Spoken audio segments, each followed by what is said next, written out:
very excited about seeing Kylie. I just love to come to CEW events.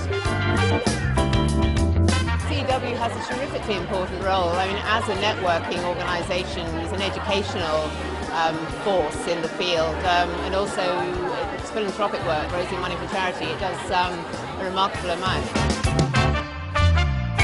Tonight, our guest is one of the world's most successful female music artists, with a very special interest in fragrance and beauty. She's a dazzling cosmetic executive woman, and I'll give her an honorary membership. Can I welcome Miss Kylie Minogue to the stage?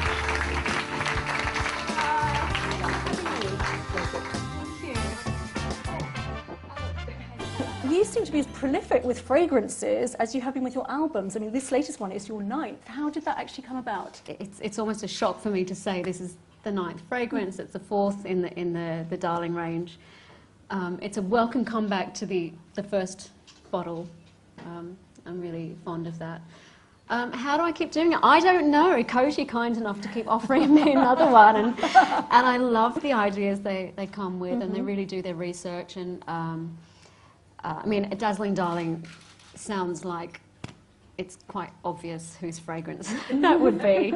Am I right in thinking you've kind of visited the factory where the stuff is yeah, made? I did. Is that right? I believe there was a hairnet involved. Was that, I escaped the hairnet. Yeah. I did escape the hairnet, and I just flounced around in a ruched pink Dolce & Gabbana mini dress, as you do in the factory. Right. Are there any designers that you're particularly loving right now? David Comer is kind of up on that list. Right. Maria Schwab, guys who I got to know when they were just starting, and now they're doing quite well. Along with the staples, Dolce & Gabbana. Yes, we'll you've got a long-established friendship with them, haven't you? Confidence and body image are two huge issues for young girls and women as they kind of grow up. And I don't know whether you agree, but I think there's a point, at some point in your life, where you become comfortable in your own skin and you kind of really become happy with who you are. Was there a point for you where you felt Where like is that? it? We can't believe that. We don't believe that. But I think some days it's there. Some days you go, I'm cool with everything. This is great. And then, for whatever reason, you just have good days and bad days. Looking back at your 18-year-old self, is there anything you wish you'd known or would love to have been able to tell yourself? I think that I would say to trust yourself, because instinct is something we're all given. We all have it, and so often we don't trust it, and you kind of listen to others or go against your feelings. So yeah, that's probably what I'd say to myself. I was watching some footage of you about to go on stage, and you just looked so happy and excited. I mean, I was like, oh my God, I'd be absolutely, I mean, what goes through your mind at that? You do? Yeah. Is there something that goes through your mind at that point? If I'm feeling good, I am much more excited than nervous.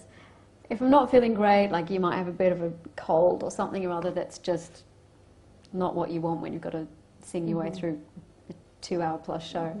I get nervous about that, but no, it's much more excitement. And even if you're feeling down, as soon as you're getting close to that invisible, this kind of this zone that you step through, and then you're on stage and you just have to deal with it. And in a way, that's kind of easier. Like, I realized this a few years ago, that I would spend all day worrying about the show, and it turned out that the easiest part of the day was, in a way, was doing the show, because you don't have time to sit and worry about all the possibilities of your particular concern. You just deal with it in a second. You don't, you think about it in a split second. So in a way, no one can bother you up there. You just get on with it. Whatever's going to happen is going to happen, and you deal with it. Is there anything special you're hoping that Santa might be bringing you this year? What's on your wish list?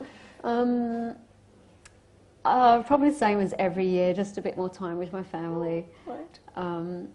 It's typical. I'm going to Australia tomorrow, but there's bits of work, and then you've kind of got to rush around and try and see everyone in 3 days, and it's never as satisfying as I hope it would be. So maybe next year I can go back to Australia for a little bit longer.